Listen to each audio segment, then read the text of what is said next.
Everybody, what's going on? Welcome back to the channel, FACCI'S Cinema. And today I am continuing along with my Faccmonster Cafe interview series where I bring on fellow content creators and just chat it up with them. Just did an episode last week with Justin from Movie Watch Daily, but today's episode, it was rescheduled from last week to today. Ain't gonna lie, pretty nervous. Kind of like the biggest person I've ever had on this channel, so definitely a little bit to take in. Been a big fan of his since I started doing this YouTube 3 years ago, which conveniently my anniversary is tomorrow, which will be 3 years me doing this. And what better way than to have this guy on, Mr. Cody Leach. Definitely a huge inspiration to me starting my channel way back when. And now I get to finally have him on. So let's give him a fantastic welcome. Cody, how's it going, buddy? Doing pretty good. Like I said before we went live, just exhausted, but other than that, just carrying on with dad life, right? Exactly. How many? You have 3 kids, right? Correct. 3 kids, a wife, 2 dogs, and they all demand me. 4 kids, a wife, and 2 dogs. So. Oh wow. Okay, you win. One up on you, but you know it wouldn't be the same if we didn't have them. So. Oh, absolutely. And you have all girls, correct? I have 1 boy. Do you? Okay. You got 2 girls, 1 boy. I got 4 boys. So it's always wild. But wouldn't have it any other way. But can't thank you. We cannot thank you enough for agreeing to come on and chatting it up. It really does mean a lot to take out of your busy time, because obviously your YouTube channel is your full-time job. So that is like your main priority. So the fact that I could even get you on here for a little bit really does mean a lot, and I do greatly appreciate it. No problem, and happy anniversary, by the way. Thank you. Yeah, 3 years ago decided to give it a go, and you were one of the reasons why I started it, along with a couple other channels. So yeah, definitely owe a lot to you and to those guys. So thank you for everything you do. I mean, your content's great. Like I said, I've been watching you for that long, so definitely love what you do. And obviously your fans do too, because your channel is pretty damn big for the horror space. So congratulations on that. That'll bring me to my first question though. So what was it that got you into YouTube into the first place? And then what made you want to make this your full-time job? Well, at the time that I started the channel, I was working construction. I was doing materials testing. So what we would do is like job sites that was going to become a construction site, like it would be an open field or an open lot or swamps, woods, whatever. We would go out and we would test the soil and do all the, first breaking ground to give them all the scientific information they need to determine whether they want to build there or what they need to do to build there. And that job required a lot of driving. Like on average, it was probably 3 to 4 hours of driving a day, sometimes more. I mean, there was days where I would literally drive 4 hours to Atlanta, work, and then drive 4 hours back in the same day. And so I was listening to podcasts a lot because I got sick of listening to the same music. Things like Collider Movie Talk, when that was a big thing, Schmoes Know, Double Toasted. And I found myself after a while, like starting to yell at my radio because I wanted to like join the conversation. Like they would say something I wanted to chime in on, or they'd say something I disagreed with. And so in August of 2016, I just went on to Amazon, bought the cheapest little desk microphone that I could find, and started a little podcast that I was recording in my walk-in closet like a weirdo. I would like shut the door and sit in the corner and yell at my wife if she opened the door. And that only lasted about 2 months before I just kind of felt like it wasn't going anywhere. Like I just started to notice it was like me, my dad, a couple of friends, and that was it, who was listening to it. And I was always intimidated by the video editing and the filming because I knew nothing about cameras or Adobe or editing or anything. And so one day I just said to hell with it. And I bought a camera, I bought a green screen, I paid for Adobe. I shot my first review, which was Sausage Party of all movies. Wow. And, it's like a 4-minute review, but I probably had like 20 minutes of raw footage, just starting over, trying to figure out my whole flow. Quite literally locked myself in my bedroom all that Saturday to try to figure out how to do Photoshop and Premiere Pro. Got the hang of it, dropped my first review. And I would say the rest is history, but there was a lot of growing pains in that first year, figuring out a lot of things to do and a lot of things not to do. But that's how I got started, was just a lot of driving, a lot of empty noise that I wanted to fill. And I was like, I have opinions that matter. I want to get them out there. And yeah, I mean, 6 years later, it turned into a full career. The point where it was kind of forced to become my career for in a lot of ways. You know, luckily, I kind of wish I would have started it sooner because it's been going great ever since. But I was always nervous about attempting to do it as a full-time career because YouTube is so ever changing. I mean, they could message us all tomorrow and say we're not doing AdSense anymore. Sorry, but you know, and you about it. YouTube's now just for free. So there's always things like that. There's always the rules they're implementing about what's ad friendly, what's not, and especially if you're in the horror space, you're constantly walking a tightrope because if you mention blood, sex, mutilation, anything, it's like, oh, yellow, you know. And so I was always nervous about it, but at the time I was working in a production company building planes, and I loved it at first, but it just got absolutely miserable. It was just the most soul draining job. And it got to a point to where like months, and you know how it is when you're a dad, it's very hard to take risks because everybody is depending on you. So even though if I was single, I would have just left that job and say, fuck it, I'll find another job. But you know, when you got a wife and kids that are dependent on you and your income, you're like, I can't rock the boat, can't do it. And so there was a lot of time that I spent at this job just gritting and bearing it, miserable. And it got to the point where my wife was just like, you got to do something else. Like, I'm going to come home and find you in the closet. Like, this is not good. And so she actually was the one person that I needed to tell me to go and try it. And rather than me ask her, she just told me. She's like, fucking do YouTube. Like, you already do good enough with all this other shit you have to do. Just get rid of that. Take that time, put it into just try it. And so the very next day after she told me that, 5 a.m, I pulled my boss to the side and I was like, I'm out in 2 weeks. And so, yeah, kind of jumped into the pool in the deep end, and luckily it's gone great ever since. So I mean, a knock on wood, but that's kind of what pushed me to do it full time, was like rocking a hard place. I was like, all right, now or never. And luckily so far it's been good. Well, congratulations, man. That's freaking awesome. I know a lot of people wish that doing YouTube was their full-time job, and you made it happen. So that's awesome. And like you said, being a dad makes all the difference though, because taking the risk just means so much more. Having that family, and then if you take the risk and it backfires, and then it's like, oh shit, what did I just do? But since your wife was pushing you into it and she was behind you 100%, I'm sure that really did help the matter. Oh yeah, that was the thing I needed lifted off my shoulders, because that was the whole thing. I was like, if I even bring it up, like, can I sit home and watch movies and talk about that all day while you go to work? Are you okay with that? Like, I'm trying to figure out how to even phrase that conversation. And so the fact that she beat me to it and was like, do it now, I was like, okay. It's all the convincing I need. That's what you need. You just need her to back you up. That's awesome. My wife, on the other hand, she thinks when I come downstairs and do this that I'm a big loser, and I mean I get it. I get it a little bit. I do. I get it. But I mean, that's why I try to tell her, like, hey, I'm not out there, like, I'm not at the bar. I'm not doing bad things. I'm in the house. I'm right here if you need me. I mean, I inspired the kids to start that. My kids, they try to do their own YouTube channels and do their own things. And then my oldest, he already has, I don't even want to say this, he already has like 3,000 more subscribers than I do. And all he does is post shorts. And I have to hear about it every single day. And hey, Dad, I got up to 8,000. I'm going to be up to 9 soon. I'm like, dude, shut up. I don't know what you want me to tell. I don't want me to do.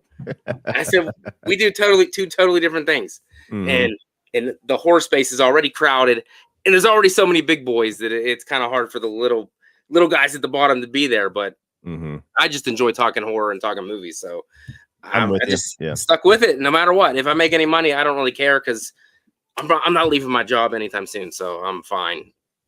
Doing this. And that's the right attitude to have. I have a lot of people that they kind of jump into it with the money making mentality first. Like, how do I succeed? I have 1 subscriber, and I'm like, have fun until it's something that can be a monetary thing. Like, So you got the right approach. Totally agree. All right. I mean, watching your channel enough, I already know the answers to most of these questions. So it's not like the other people I've had on the channel that I'm not too familiar with, but I'm going to ask them anyway, just in case for some reason nobody in the chat doesn't know who you are.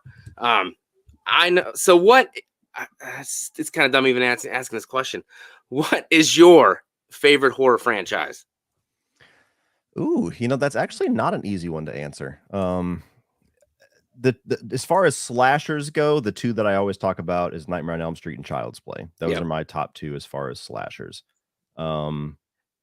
And I guess they'd probably be my favorite franchises because a lot of my other favorite horror films are one-offs. So we'll stick with those. We'll stick with the simple answers. But yeah, Chucky was kind of my gateway drug into horror. I was like 4 years old, came home, my dad was watching Child's Play 3, and I was like, what is this? And then from then on, I got into Freddy, and it was basically just whatever VHSs my dad had was all I had available to me. Kids don't appreciate that nowadays because they got Netflix and Prime Video and everything else. And if you got whores like me that just buy everything, it's like whatever movie comes out, you can just watch it. But back in the day, it was whatever dad had. And so I had the first 3 Child's Play films. I had the first 4 Nightmare on Elm Streets, the original Halloween, Phantasm 2. Took till I was like a teenager to get the first one. A couple of other oddballs, but like that was kind of like my Bible for a while. There was just like whatever my dad had and the things that he told me was cool. And so Freddy and Chucky, the 2 slashers with personalities, were always kind of the ones that I held close. And once I got into YouTube and started shifting more towards horror, it was talking about Freddy that kind of guided that, because I just when I started, I did what everybody did. You're just like, I'm just going to talk about everything. If I cover everything, I'll be successful. Worst thing you could possibly do, by the way. And so I was doing movie news shows, video game news shows, rankings, reviews. I was, Movie Pass was the big thing at the time. So I got Movie Pass, and I was going to watch a ton of movies that nobody cared about. But I was like, I'll be the only person reviewing them, so I'll succeed. And then as soon as I decided to talk about horror, suddenly subscribers came in and comments came in. And I was like, oh, there's a community for this, which was cool because I always felt like the outsider for loving horror. Yeah. I could never talk about it as a kid. I could never talk about it even as an adult. I mean, even at my job, whenever I was starting YouTube, you bring up horror, like, oh, horror sucks. Let's talk about Marvel. And I'm like, okay, I'll shut up. So yeah, Chucky and Freddy. Long-winded answer to your very short question. No, you're good. You're good. I love when the guests talk, so that means I don't have to. So that's good for me. Like I said, I kind of knew, obviously, watching your channel, I knew the answers to those questions. But yeah, I was going to say my gateway would probably be Friday the 13th. I know my brother was huge into that when I was younger, and he'd be showing me like Friday the 13th Part 2 and 3D, and just got hooked. And then obviously from there, it snowballed to Halloween, Nightmare on Elm Street. Chucky was always on TV for some reason, so I watched a lot of Child's Play. Definitely, I'm not the biggest Child's Play fan, and I'm not the biggest Nightmare on Elm Street fan, so it's good to have somebody on that actually likes the other franchises compared to me, who talks about Halloween 24/7 like a million other channels do, but it's not my fault. That's why your son's beating you. I'm talking about Halloween. Hey, it was a big deal last year, right? Because that's all anybody talked about. I think a lot of that has to do with what you grow up on too, because it's no accident that I love Freddy and Chucky, and that's what I had available to me, versus I had one Halloween and no Friday the 13th. So I didn't get into all the rest of those until I was teens, 20s. And so yeah. I was gonna say, you're not the biggest. I mean, you do like Friday the 13th, but you're not like the biggest Friday the 13th guy. I have fun with it, but I got to be in the mood for it. That's a franchise that it's a lot of wash, rinse, repeat for me. Yeah. Which, you could accuse a lot of these franchises of, but for some reason, I think that the personality of Freddy and Chucky just keeps me engaged with those, even though it's kind of the same setup where Friday the 13th, it's like, okay, another group of shitty actors and, a couple of tits and some new kills. And, it's kind of the quintessential slasher in that sense. Yeah. But that's a franchise that, I got to be in the mood for. And then I have my couple favorites that I go to. I don't tend to binge it too often, because by the time I get through 3 or 4 of them, I'm like, we're done. Shit. Yeah. So what would be what would be an underappreciated horror franchise for you, do you think? One that you think should get more love that doesn't get mentioned as much as the other ones? Phantasm. Okay. Phantasm is one for me, and that's a very love or hate franchise, so I understand why it's a little out there. It is. But I grew up on Phantasm 2, and then, like I said, sometime in my early teens, preteens, we got the VHS tape for the original, and then I loved that one too. Mhm. But the franchise is a little shaky after that one for sure. But Phantasm 1 and 2 especially, two of my favorite horror films, and I think it's got a lot of appeal because it's very sci-fi, but it's very horror. Mhm. There's a lot of atmosphere to it, but then there's a lot of gore. You have very, very cool practical effects, especially in Phantasm 2. You got fun characters. There's some action thrown in after 2. So it's got a lot going for it. And Mhm. it's a franchise I never really hear too many people talk about. And when they do bring it up, it's usually the way that I am, where it's just like, oh, dude, one of those hidden gems, or it's somebody that's like, I watched it, no thanks. And so yeah, that's one that, especially Phantasm 2, that to me is like the most wide appeal of all of them. I'm Mm. surprised I don't hear more people loving it. Even if you don't love the franchise, I'm surprised that second one doesn't get more love. That's a good pick. I Mhm. love all the Phantasm movies except for the fifth one. Ugh. I tried. I don't even know if I finished it, and if I did, I don't remember anything about it. I So tried twice and I remember nothing about it's it. not So very good. So no. yeah, I'll stick with the first four, and then the fifth one can just not ever be played again. Mhm.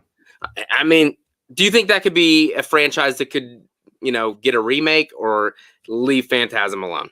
I actually hope it does. I'm much more pro remake than most people. A Hmm. lot of people take the approach of like, don't mess with my childhood, and I always take the approach of, well, give it your best shot, and if it sucks, I still got the original. That's one that I could actually see a remake being more popular than the originals because the originals are very niche.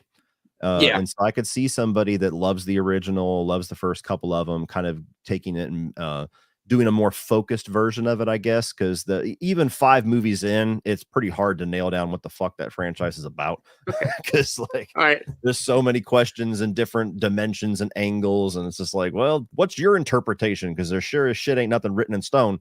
No. So I could see somebody taking it and being a little bit more direct and a little bit more mainstream with it and having a lot of success with it. I think if I'm not mistaken, J.J. Abrams, I believe, is a big fan of it. I think he was one of the people behind the 4K remaster. So I could see him like producing it and getting like a Okay. young director in there. That would be pretty cool. I'd be excited if I heard that was announced. I'm down for that. Like you said, you're not a hater of remakes, like you said, because Mhm. if you go back, you can just watch the original if the remake sucks. And I'm right there with you. I know you're a huge Friday the 13th remake guy, and so am I, because I think that's definitely one of the best ones in the Friday the 13th franchise, hands down. Mhm. Um, what is it about that one that you like so much? Because I know it gets a lot of hate. I get it. The characters are shitty, but so are the characters in the rest of the franchise. So it Thank wasn't you. like they were golden boys and they were the best actors in the world. So I don't know what the big deal is. That is a remake. If there's any remake I don't understand the hate for, it's that one. Like others, I can at least, like I'm a big fan of the Texas Chainsaw remake, but I get why people that are purists for the original don't like the remake because they're very different movies. But Friday the 13th, yeah, to me, that's kind of like the greatest hits movie to me, where you got the story of the first 4 films combined, and it still somehow feels light on story. So that tells you a lot. It But does. it's got a lot of different things going on. I think it's got more character work done in that one than any of the others. That's not a franchise you go to for characters. No. So you have like Jared Padalecki's character trying to find his sister. That's a story that I can get behind. That I get latch into that Yeah. character. I love that actor. I like the cast. They're not amazing. They're not going to win any awards, but they do pretty well to me.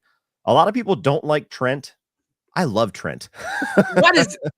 I don't I, know. I don't understand the hate. I don't get it. well, a lot of people are like, he's such a douchebag. I'm like, Yeah. exactly, but it's awesome. Like he's supposed to be. You're supposed to despise him so much throughout the movie to where when he gets killed, you literally jump up and cheer, and they achieve that. I mean, the whole Yeah. stupendous tits thing. It's like this guy is the worst person ever. Can't wait to see him get killed, and then it Hey, happens, and it's awesome. it, Um, it worked for him though. He got the girl, so good yeah, for him. exactly. Yeah, he went out on top or on bottom, I On the guess. But bottom. yeah. Yeah. But yeah, I mean, I think it's shot very well, and it's the same guy that directed the Texas Chainsaw remake. I Yep. think he's a very talented director as far as the visual eye. I wish he would do more. I think that Jason is probably the best thing about that movie. I love Derek Mears as Jason. Just him and Ted White to me are the two best, the most ferocious, the ones that I would actually be scared of and be like, no, give me part 5, Jason, or part 6, Jason. I'll run from him. Exactly. And the kills are all pretty solid, you know, and especially that first like 10 minutes. That first 10 minutes of the remake to me is like the best Friday the 13th anything. Just that one segment there. The movie's a little front loaded. I could agree with that. Like as soon as you get to the title screen, it's never as awesome as that opening. But yeah, when I'm in a Friday the 13th mood, I'm either grabbing Final Chapter or I'm grabbing the remake. Those are the two that are the most entertaining for me. So I don't get the hate for that one. The only criticism I've heard for it that I kind of think is a little sound. Somebody told me, you know, that they said the typical thing that, you know, the acting sucks, this sucks, the characters suck. And I'm like, okay, what about the rest of them? And he's like, yeah, but they have 40 years to learn from and they didn't improve at all. And I'm like, okay, that's kind of fair, I guess. But sue me. I still think it's the most entertaining of all of them, alongside 4. Okay. I do like the Final Chapter. I'm a part 3 3D guy, but that's probably because that's the one I saw first and grew up on that one the most. I like 3D more than most, but Richard Brooker especially. He's probably my 3rd favorite Jason. He's my 1st or 2nd. It's between him and Derek Mears for sure. And Ted White probably 3rd. I don't know, something about 3. I don't know what it is. Obviously, you know, once again, people hate the characters, but these movies aren't made for that. This isn't like, you know, gonna win any awards ever. So yeah, who cares? People don't like Shelley. I don't mind Shelley. He's a little whiny. It's fine. I mean, he gets killed. You don't get the pleasure of seeing him get killed though, like you did with Trent. So a little bit of a downfall there for people that wanted to see him die. But I don't know, something that's just the first time we get to see Jason in the mask. You know, the iconic look that we know Jason to look like. It just does something for me. And then the remake is just all the best movies rolled into one. So I don't really know. Yeah. There's some really good kills in 3 too.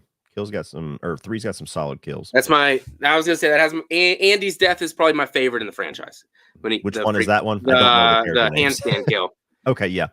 That's my favorite in that movie for sure. It's up there with you know, Mark in the wheelchair, just because I find that very entertaining and hilarious. Jason don't discriminate. Good for him. He does not. He's not getting canceled. No way. Oh, super chat. Thanks, Frank. Says for you, Matty Cakes. I think today's audience would love seeing Maniac Cop back. Interesting. I did like Maniac Cop 1. I prefer 2, and then the 3rd one was just fine.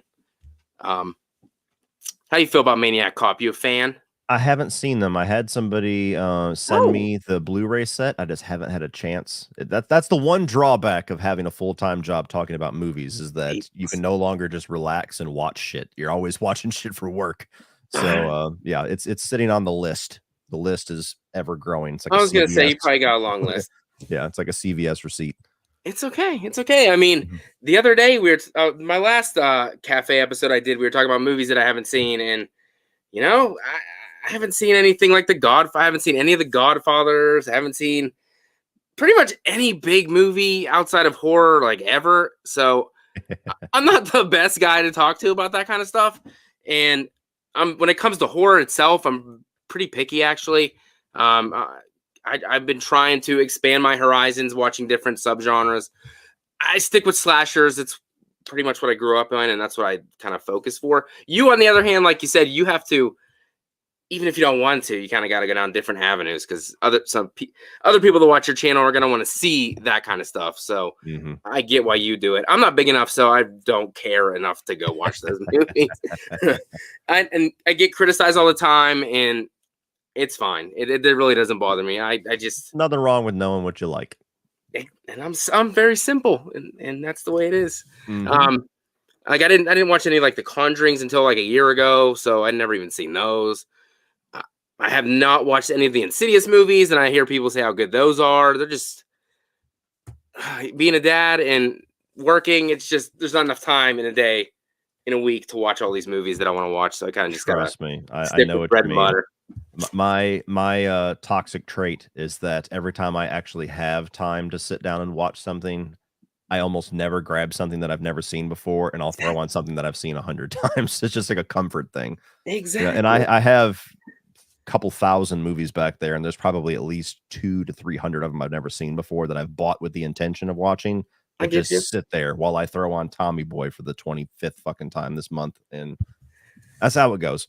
Okay, I could say I've seen Tommy Boy, so I can say that. I own that, and I've seen it multiple times, so good for me. Awesome. I was gonna say comedy's probably my second go-to.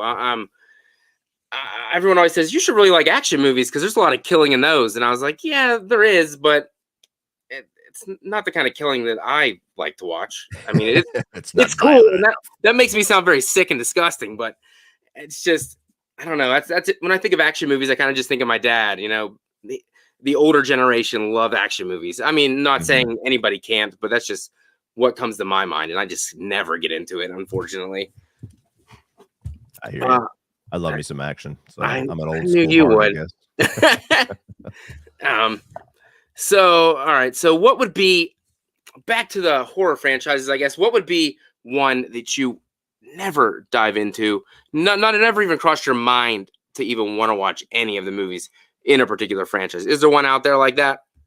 If we're sticking just to franchises, I guess it would be the I Spit on Your Grave franchise, but just that whole subgenre of sexual assault revenge movies is not my thing whatsoever. I've seen a few of them. Like I've seen both of the Last House on the Lefts. Yep. I watched Revenge, which came out like maybe 2 or 3 years ago that everybody was raving about. I just don't get anything out of those movies, you know, and it's weird because I can watch somebody get split up and down 15 different ways and it affects me nothing. But then, you know, you see something that's very real, like the whole first act of a movie focusing on a chick slowly getting brutalized. And then, oh, but hang on, she's going to come back at the end. And I'm like, but I don't care. I don't want to see this. So yeah, there's a lot of those. Like I said, it might as well be its own subgenre because there's I Spit on Your Grave. There's The Last House on the Left. There's there's another one that was somewhat recent. Somebody was trying to get me to watch, and I was like, "What's it about?" And they got 3 sentences. Nope, we're good. So yeah, those don't do a whole lot for me. And it's funny because a lot of times, if you have a really good build up in a slasher, to where or a revenge movie, like Death Sentence with Kevin Bacon, something like that. It's more action centric. I really get into those where you brutalize a guy, his life or his family in some way, and then he comes back and just kicks their ass for the last 2 acts of the movie. I love those, but you throw the assault in there, and it's just for some reason it's a totally different thing that I can't get any entertainment value from. So I'm right there with you. I just rewatched the Last House on the Last House on the Left remake about a week or 2 ago. That one, I mean, they still got the sexual assault shit that happens, but it's definitely done a little bit cleaner, I guess. Yeah. I've never seen the original. I really don't want to. So, because my mom was like, "Yeah, I saw that movie." They're like, she was like, "A guy gets his dick bit off." I was like, "Yeah, I don't want to. I'm not gonna watch that." Though. Yeah, that whole movie is pretty hard to watch. Like, and when you read about it and the fact that Wes Craven basically was just trying to make it as offensive as possible, just like to comment on how supposedly is how he was doing it, because to comment on how like the Vietnam War was being televised like it was nothing, but everybody was like ultra careful about censoring movies and stuff. So yeah, that movie it's rough because it's very grindhousey, so it feels extra real, and the characters are grimy, and even in the revenge side of things, you almost feel even more grimy. You're like, like I know they're supposed to get killed painfully, but You brought up Kevin Bacon. That brings me to the next question for you. I know Robert Englund spoke out the other day. He's not interested in playing Freddy Krueger ever again. I mean, obviously he's pretty old these days, so I understand. But he mentioned about Kevin Bacon, and I've heard that from a million people. Is that somebody you would like to see play the role of Freddy Krueger?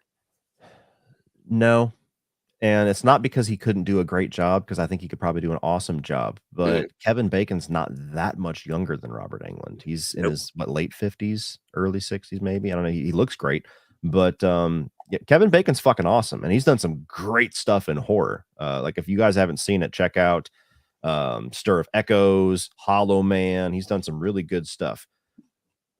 And maybe if he was in his early 30s, him getting the role of Freddy Krueger could have been something interesting. What Yeah, I don't want is two things. I don't want them to go out and pick some A-list, really recognizable actor to take over Freddy, because we're fill the always seat. just going to see the actor. Yep. No matter how much makeup is there, you're always going to see Kevin Bacon in there. And then the other one is I because of the way the character is and how iconic he is, Yeah. you're only going to accept some new version of him if they're able to escape into the character. And one of the easier ways for that is if you don't really know the actor. Mhm. And so I wish that they would find an underknown or an unknown actor to kick it off, where he's younger and can, if he succeeds, he can play Freddy for the next Yep. 20 years. I mean, if Kevin Bacon knocks it out of the park, how many more movies is he really going to be able to do? And so, like when Robert Englund started playing Freddy Krueger, he was a fairly unknown actor, had only done a couple of things. And even outside of Freddy, he never really did a ton, noteworthy outside of that, where Mhm. he had this huge career doing other things. He's always going to be known as Freddy.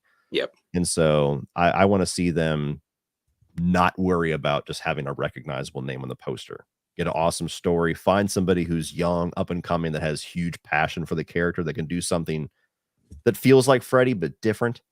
Yeah.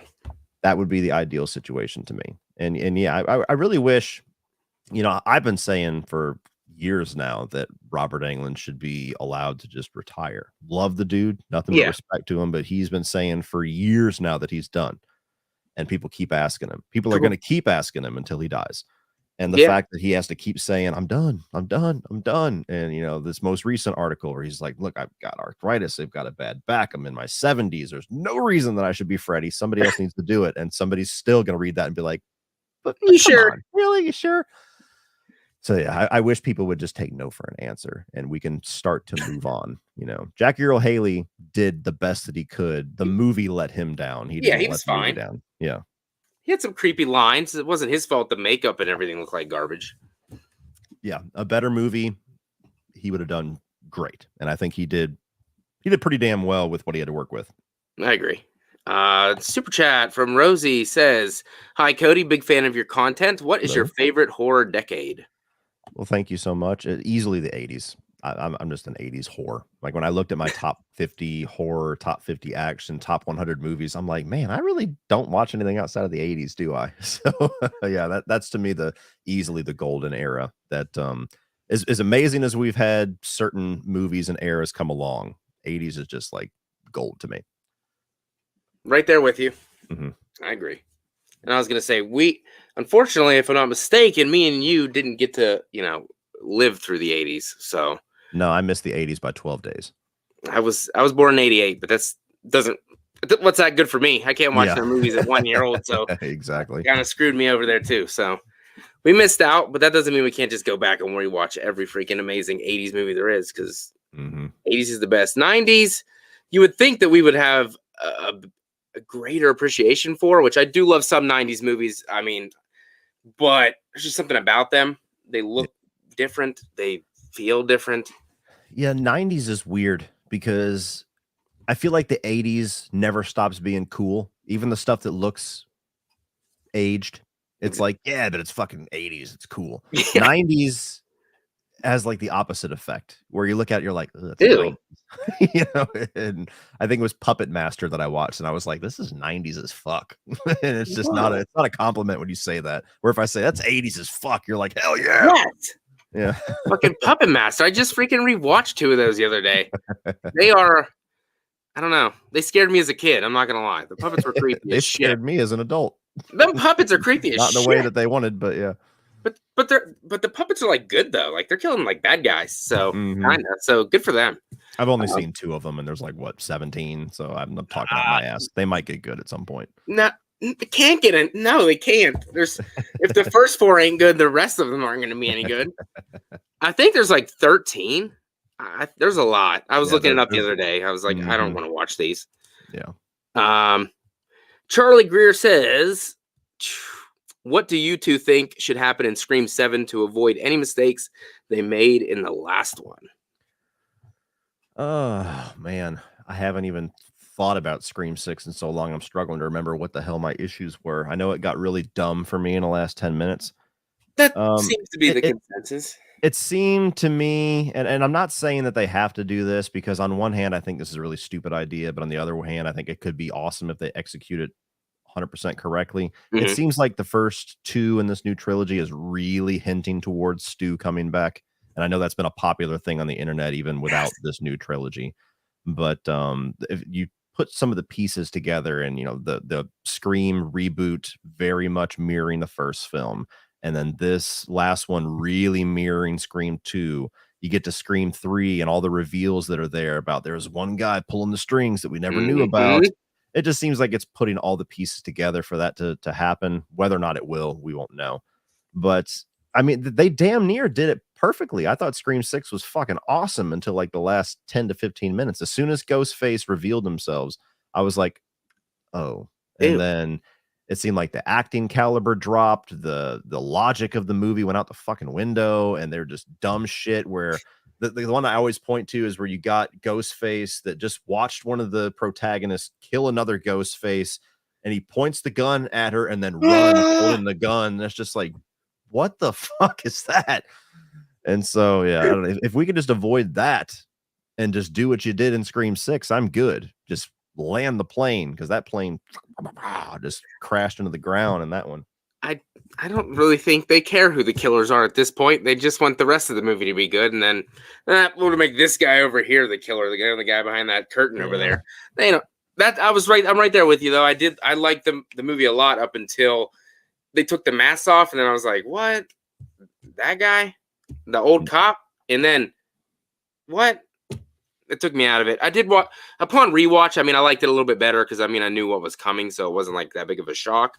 Yeah. But It's still watchable. It's still fun. All the yeah, Scream movies are all solid. Even 3, which I still think is the worst one, just barely above 6, is still very watchable compared to a lot of other horror sequels. But yeah. yeah, if they want to knock it out of the park, just kind of revisit your notes of the last one, but tear out the last 10 pages and Fix start it. over. There's the popular question. What route should Halloween go next? I think Halloween needs to go away for a while. And I'm not just saying that as like a Halloween hater, which I'm not, but everybody likes to call me that. What else can you do? What else can there be to be done? Like, I was somebody that I really wanted to see Halloween go off in a direction to where there's no family ties and Michael Mhm. can just do his thing without having a Laurie to chase. Yep. And it seemed like they were setting that up with having Laurie not be his sister in this new trilogy, but then they just handcuffed them to each other anyway. And so it's like, well, what the fuck does it matter then? They might as well be brother and sister. So I kind of want to see somebody take Halloween in a direction where they don't have that family tie and see if we can do something cool with it. But I don't want to see it in the next 5 years. I, I mean, if I hear a Halloween get announced before 2027, I'm going to be like, ugh, already? You'll probably be going because it'll be coming. Oh, no, I'm sure it will be. No I mean, doubt the about money it. talks. Yeah, they So, makes a lot of money, so it'll be back. yeah. Um, If we I see mean, a Halloween reboot, if Halloween got a trilogy reboot and then another reboot before Freddy comes back, I'm gonna be fucking pissed. So as long as Freddy comes back, whatever, do another Halloween, but I don't jump the damn gun. what's the deal with that? Like they're just not interested in bringing him back or what? I don't know. That's the weird thing. People ask me, "Oh, what's going on with Freddy?" I'm like, I don't know. I haven't. It's weird that we don't It, hear anything. It's weird that somebody's not writing something, or somebody hasn't been approached for it, or somebody's not trying to get the rights to it. Or the only update that I've heard over the past like 4 years is that Jason Blum wants it. And I'm like, of course he does. He wants to be like the wants it fucking all. Thanos. He wants all the horror Infinity Stones. But yeah, I don't know. I don't know if the Wes Craven estate just isn't interested in doing it or what. But it seems odd that we're in this era that we've been in for the past 3 or 4 years, where these classic slashers are having a resurgence, and Freddy's just like, I don't know. I'll come around when I feel like it.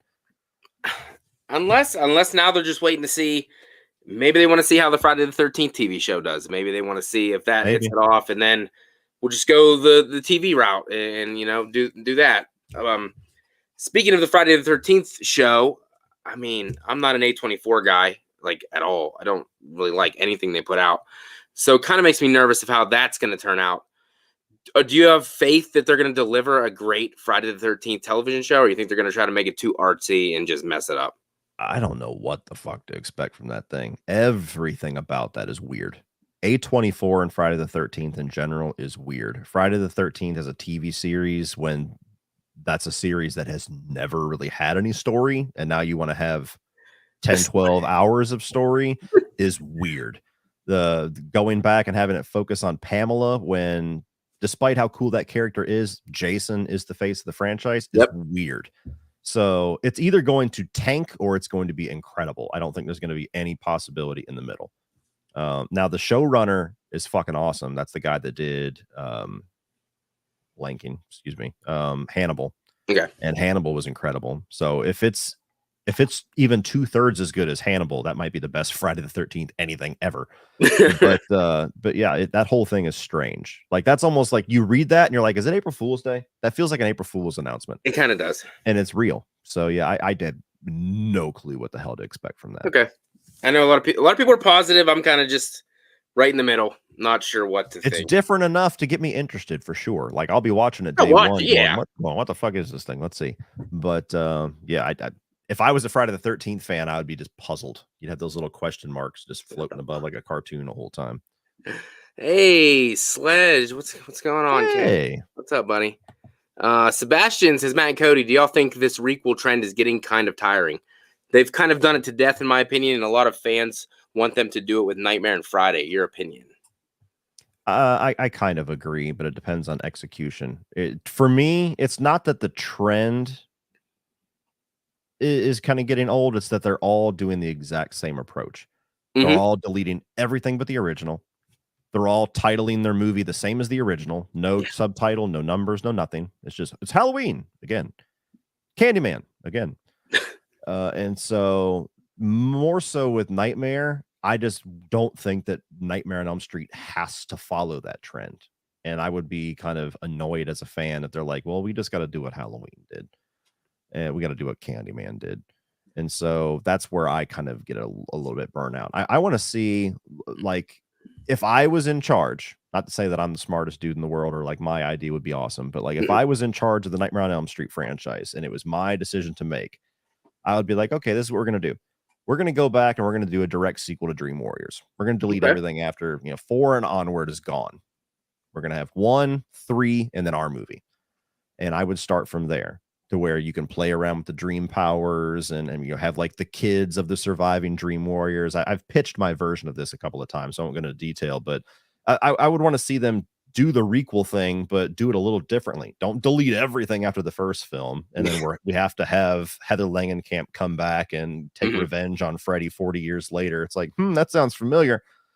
So that's where my exhaustion is with the ideas, that they're just kind of doing the same thing, but there's opportunities to follow that in different ways. Yeah. Like you said, Halloween did it. Scream did it.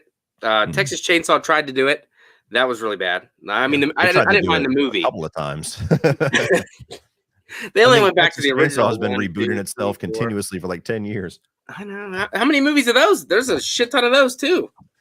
Yeah, there's like 8 or so. But like you have Texas Chainsaw, and then you have the second one, which is a sequel, but is so different that it might as well be a reboot. You don't even know. You have 3 that might as well be a reboot because it has no ties whatsoever to the other characters. You have 4 that's a direct sequel to the original. Holy then you have the remake, the sequel to, or the prequel to the remake. And then you have 3D, which is a direct sequel to the original. You have Leatherface, which is a prequel to the original. You have Texas Chainsaw 2022, which is a direct sequel to the original. And it's just like, fuck it, let's try it again. Hey, just keep doing it. Damn, and they say Halloween is a choose your own adventure. I think Texas Chainsaw is even worse. Yeah. I mean, there's some fun to be had, I guess, but it's not really a franchise I go back to too often. Me neither. I got a couple that I love. The rest of them. Yeah. Remake, especially. I'm a remake guy. I saw that one first, so that's probably why I like that one the best. Yeah. Hey, Sledgehammer, thanks, buddy. Super Chat says, so much respect for these two dudes. This is a blast. Well, thank you, Sledge. I appreciate it very much. I know I saw another question in here. Where'd it go? So I forget where'd it go. I had one on top of my fucking head, and now I can't remember where it is. Oh, fuck it. Nothing. I'm not used to having this many people in the chat, so it's kind of I'm not used to your levels of success. So this is, you know, While you're leaving. looking for it, I totally agree, Charlie. I would love to see Patricia Arquette come back. I don't know if she is above that now, but if she came back, that'd be a big seal of approval for me. Is what is your favorite Nightmare on Elm Street? 3. Man. 3. I mean, it's close with the original. It's not like it's by a landslide, but 3 to me just I have so much fun with. And when I'm in a Freddy mood, that's typically the one I'll go to. And you know, you can't really go wrong with 1 or 3, but 3's always been kind of more my style. Yeah, I could see that. I like 2. I like Freddy's Revenge. That's my daughter's favorite. It was funny. She's only 6, but she kind of started dipping her toes into horror last year. I was watching Scream movies to get prepared for the Scream reboot review, and she just kind of poked her head in a couple of times and suddenly got like really infatuated with Scream and would only want to watch Scream. And then she watched the sequels and kept going back. And then so I kind of pushed her into Freddy and Chucky a little bit, test the waters, see how she did. She loved those, but Freddy 2 is the only one that she ever wants to watch. She likes the "you got the body, I got the brain" part. That's her part that she loves. I appreciate the dancing in the bedroom scene, but that's just me. I don't know if you close drawers like that, but sometimes if I'm feeling the mood, I might do that. I was at the grocery store the other day, and that freaking song came on, and I just stopped immediately, and I was like, "Damn, that's a great song in a grocery store." I'm gonna start fucking messing with the produce. No, I'm kidding. I'd probably laugh out loud if I heard that song. That would immediately just make me think not lost. It's such a good it's a fun movie. I do like that one. Gary says, Cody, are you gonna review the Transformers movies? No, but I do have a ticket for the new one, seeing it a night early at the local IMAX. So I'm gonna watch Bumblebee, which I've never seen before. I've only seen the first 2. I loved the first one when it came out in theaters. I hated the second one. And I never bothered with any of the others because everyone that came out, everybody was like, "This one sucks too." And so I just never jumped onto it. I didn't feel like investing 12 hours in Transformers movies that everybody said are terrible. They are But long. everybody says Bumblebee's pretty good, and apparently that's what this new one is following. So that's the only one you have to watch. So I'm gonna watch Bumblebee sometime either tonight or tomorrow, and then I'm heading to Atlanta for a screening of The Flash tomorrow night, and then Wednesday night I'll be seeing whatever the new Transformers is a night early. Rise of the Beasts. There you go. Transformers something or other is happening. There's so many of them, but that's another franchise where they just make a lot of money, so they just keep pumping them out no matter what. Yeah. The first one was really good. Second one, I actually liked the second one. Third one, I hated. Then we got the two Mark Wahlberg movies, which I thought I really would have dug with Mark Wahlberg, but he just didn't work for me personally. Bumblebee, I just actually watched that for the first time about 2 months ago. That I think you'll enjoy that one. That one has the story's a little bit simmered down. It has there's a lot of heart in that one, so I think you might dig that one. I'm just relieved this new one's apparently only like an hour and 35 minutes or something. Really? Like, which a lot of people were surprised by, probably because the other ones are massively long. But I'm in this stage, especially as somebody that has to watch a lot of movies, like 1 to 2 new ones a week minimum, where I'm starting this trend that we're heading towards where movies got to be 3 hours, 3.5 hours. It's exhausting to me. And so whenever I find out, like I hear Transformers, I'm like, oh, fuck, that's going to be like at least 2 hours and 20. And it's 90 minutes. I'm like, oh, good. Yes. In and out. That's the thing. I mean, I can't imagine how many movies you go see. And like you said, nowadays, every movie is like 2.5 to 3 hours long. And some of them need to be, but some of them don't. I don't want to watch. Besides Avengers Endgame, which I enjoyed the hell out of the whole almost 3 hour runtime of that movie was, I can't find enjoyment of going to the movies. It's sitting there for 3 hours. Even if the movie's really, really good, it's just really hard. I'm more of a 90-minute kind of guy and then get out. But that's probably why I tend to stick with the slashers, because they're short and sweet and to the point and done in 85 minutes, which is fantastic. Yeah. But I can't even imagine how many movies you see and sit in the theater, like which are hours of actual theater watch time is. It's probably insane. Especially since going full time, it's pretty crazy. Like I used to just go see the new releases that I kind of feel like I had to see to be part of the discussion, or ones that I wanted to see. I never missed one of those. But nowadays I try to see every major new release and at least 1 to 2 of the ones that at least somewhat interest me. Like I've done 2 triple features in the past couple of months where I just sit at the theater and watch 3 movies back to back, and it can be rough depending on the quality of the movies. Like I saw one a couple of weeks ago that was first one was this movie Nefarious, which is like I didn't know anything about it. I walked in blind, and it was like a Christian faith-based religious thriller thing that was just kind of like propaganda for 90 minutes. And then I saw Renfield, which was genius to make that my second movie, because then all of a sudden it's like lighthearted, I'm having fun. And then the third movie was The Pope's Exorcist, which I'm kind of burnt out on exorcism movies. Yeah. and Nefarious in a way was kind of an exorcism movie too. So I kind of sandwiched fun, Nicolas Cage Dracula, between 2 iffy experiences. And so if you pace it right, it can go okay. But if you pace it wrong, it's terrible. It's a long night. And it's kind of not fair to some of the movies that you see, because by the time you just want to fucking leave, you're not really giving the movie its due. Totally makes sense. Charlie says, Cody, would you rather have Sam Raimi direct another Evil Dead with Bruce Campbell or Spider-Man 4 with Tobey Maguire? Damn. Sophie's choice in this bitch.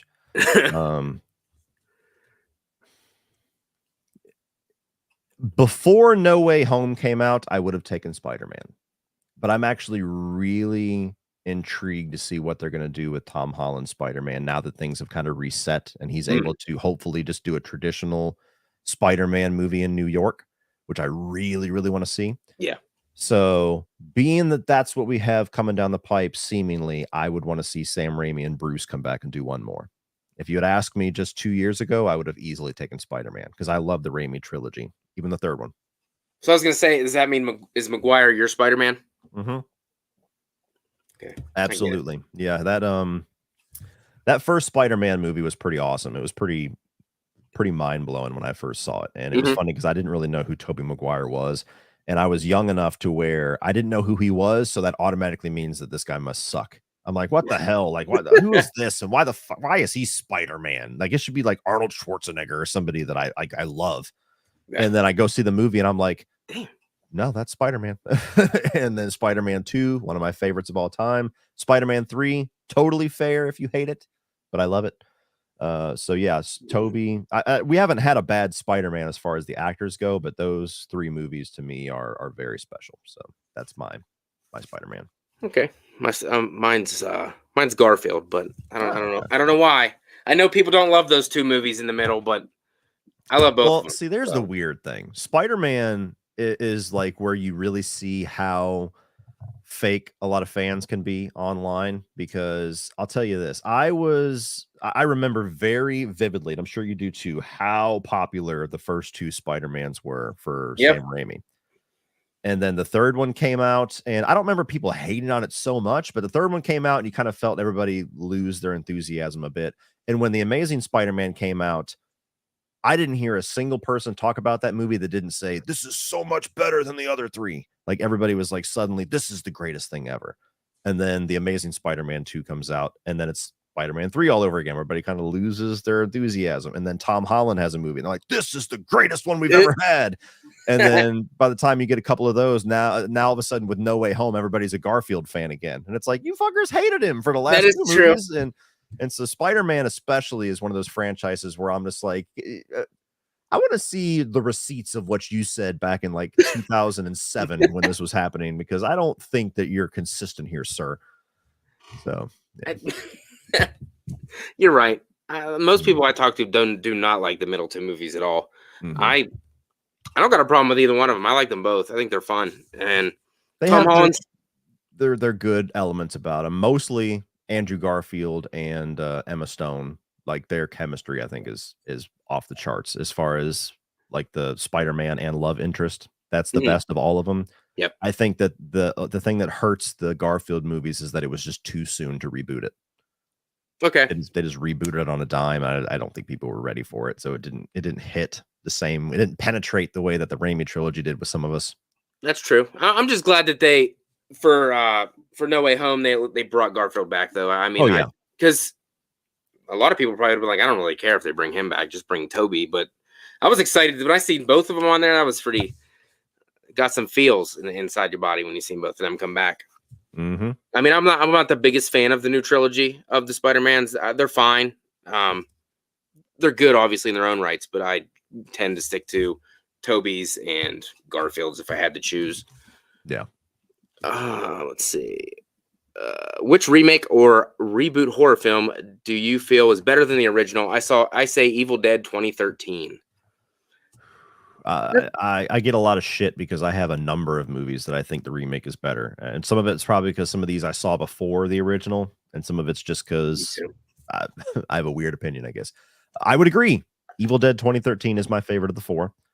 I think that let's see here. Sledge has got a list. Evil Dead 2013, I agree. The Thing, I agree. The Fly, I agree. The Crazies, I agree. Village of the Damned, I've never seen. You don't want Amityville Horror, I agree. Dawn of the Dead, I agree, but I love the original. Never seen Slumber Party Massacre. So I would add Texas Chainsaw to that list and Friday the 13th to that list. And I think The Hills Have Eyes. It's good. Yeah, I would probably agree with that. My Bloody Valentine for sure. For sure. I'm not a fan of the original. Come on, man. I bought that movie when it came out because I really liked the remake, and a lot of people talked about the original like it was awesome, and it was one of those movies you couldn't find.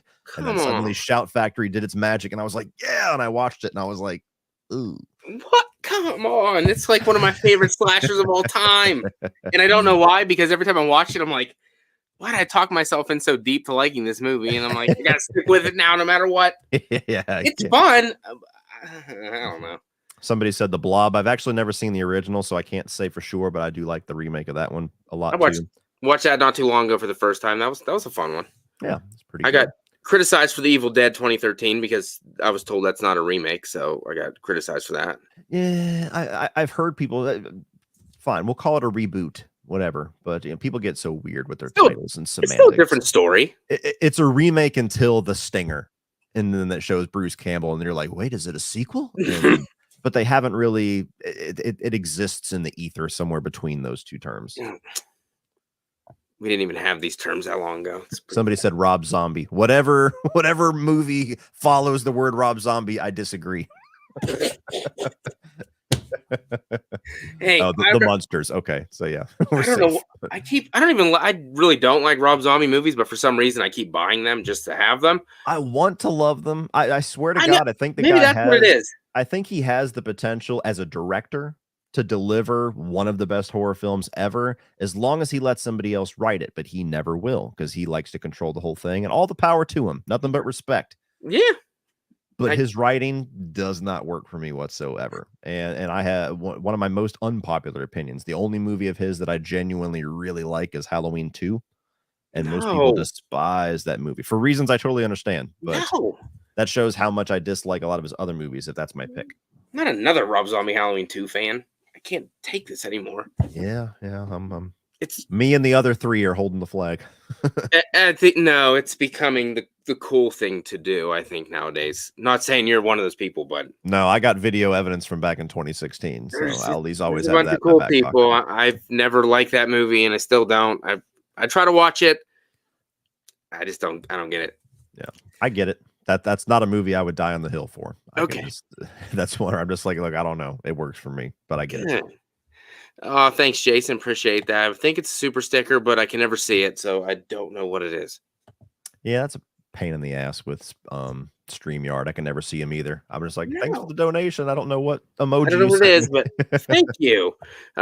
Lords of Salem is underrated. Yeah, I just bought that the other day for some reason. I don't know why, because I think that's his best directorial effort. I don't think it's his best movie because I think the story falls apart in the last third. But as far as his work as his visuals and as a director and atmosphere and stuff, I think that's his best work.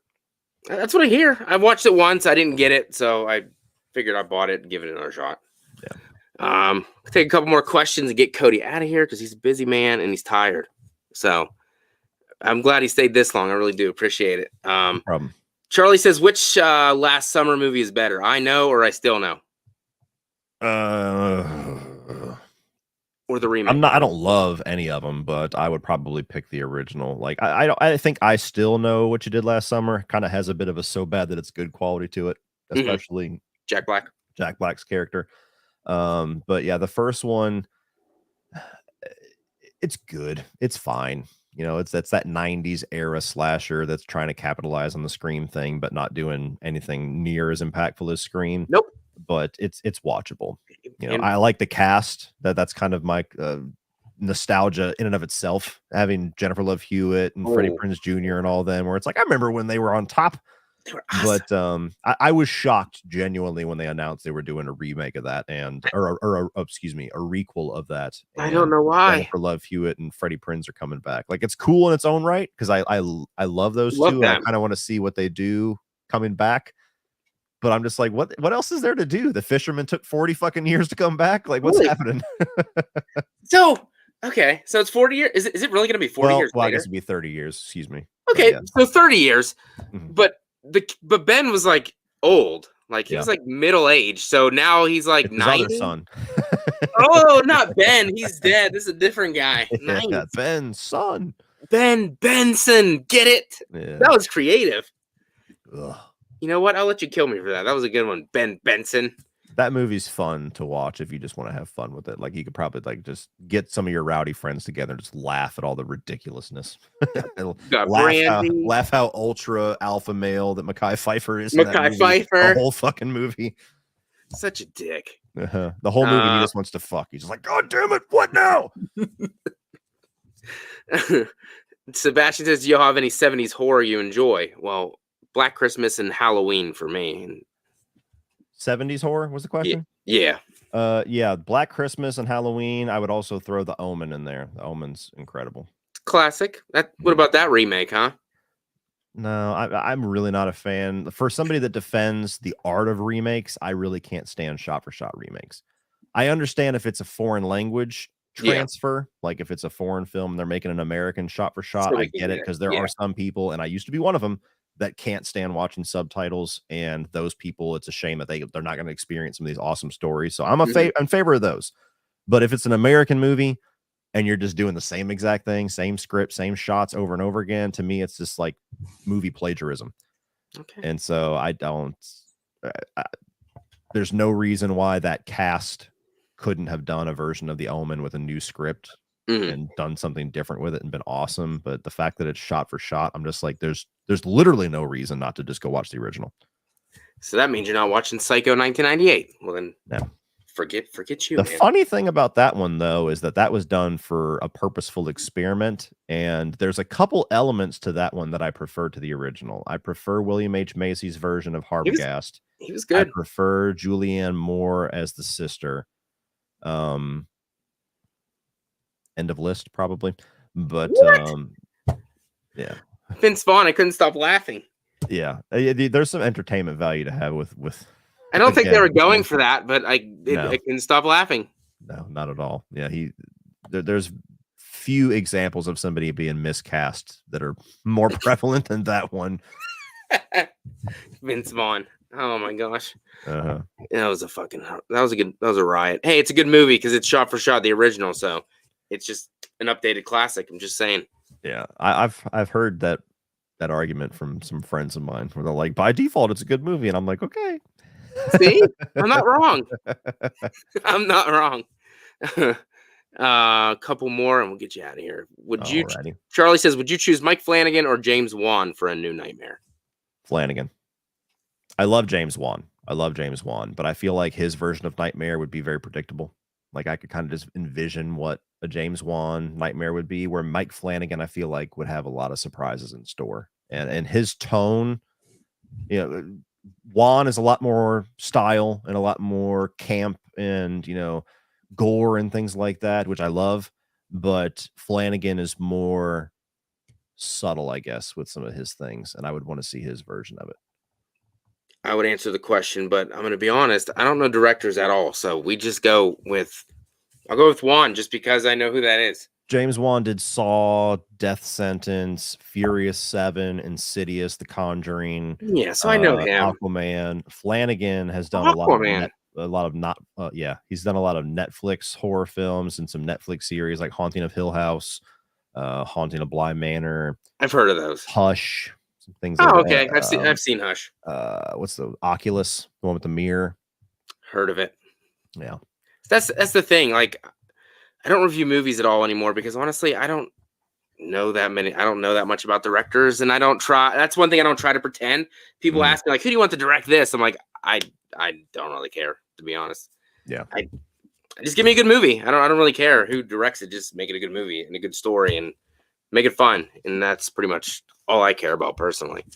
I hear you. They can go to check out people like you and find out that amazing information that I don't know, because I pretty much just say, hey, I like this movie or I hated it. And that's pretty much it. I do the same, but I just take a lot longer to say it. You do. But like we said, that's your job. So you got to do it good. I don't have to, but that's probably why I don't have as many views or subscribers as you do, because I don't do it as good. So that's fine by me. I was just happy enough to even get you on the channel and talk for over an hour with you, which was amazing because obviously, like I said, you were the biggest, content creator I've ever had on this channel. So super nervous to get you on here, but I don't know why I'm always nervous, because everybody that comes on is just a normal person. I just, in my head, make them out to be like this big, super amazing thing. And not that you're not super and amazing. That's not what I'm saying. I'm just what saying. A disappointment this guy is, acting all normal and shit. No, but yeah, it's just, once you get going, it's just fucking so easy, and just let the fucking shoot the shit. And I had a good time. We had a really, really good turnout for me. And obviously that's thanks to you, obviously. I really enjoyed talking to you for this long, for sure. Got to know you a little bit better, get to understand what you like, what you don't like. It was a really good time. Chat, thank you guys so much for hanging out with us tonight. Really do appreciate it. I should be back with maybe Christian from Planet CHH. He should be the next one on this series, which he's already been on the channel a few times. So not going to be anything crazy there, but still a good time regardless. Like I said, Cody, can't thank you enough, buddy. Really do. No problem. It was fun. Appreciate it. And I'm going to let him get some rest, because he's working all day and tired. And so am I, because I've been up since like 5, so I'm ready to go to bed. So have a good night, everybody. Appreciate it, Cody. Thanks again, and I will see you guys in the next video. Have a good night, everybody.